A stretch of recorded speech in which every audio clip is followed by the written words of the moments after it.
परियल काजल आगे बढ़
अरे हाय हाय हाय हाय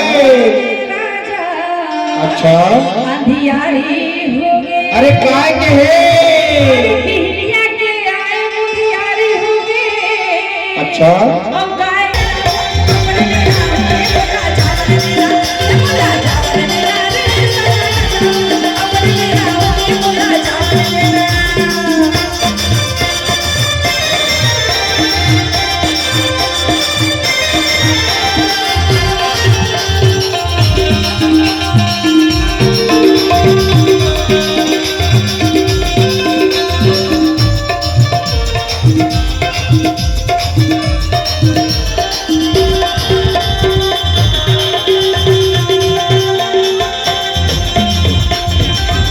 अब आगी सुन गाय तेरी सुन गाय सो